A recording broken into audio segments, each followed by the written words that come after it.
नजर नजर माँ का तीर चला,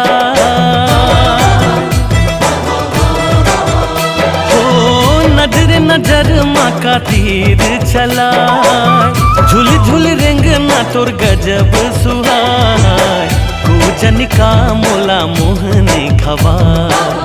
मैं यहाँ तोर मोला दीवाना बनाए, गोजन का मोला मोहने खवाए। मैं यहाँ तोर मोला दीवाना बनाए। मिठ मिठ बोली मन लारी जा,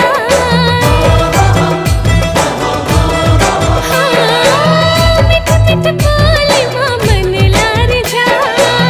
कुछ भी भवन पानी नहीं सुहाय, गोजन का मोला जादू चला।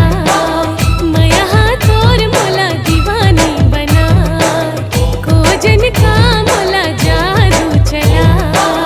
मैं यहाँ तोर मोला दीवानी बना।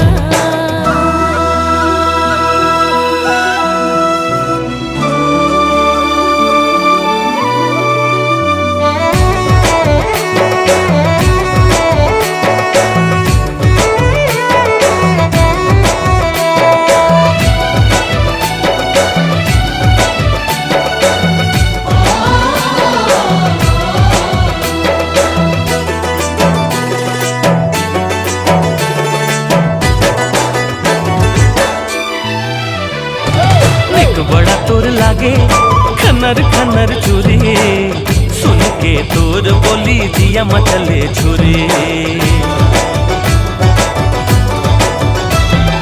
चैन मुर्गा के निंदिया उड़ागे, मायाला तोर पाके ये जिंदगी हरियागे।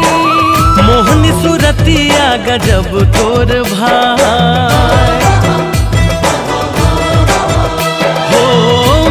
सूरतिया गजब तोर भाई। हिरनी के भीतरी बात ही हाँ समाय, गोजन का मोला मोहने खवा।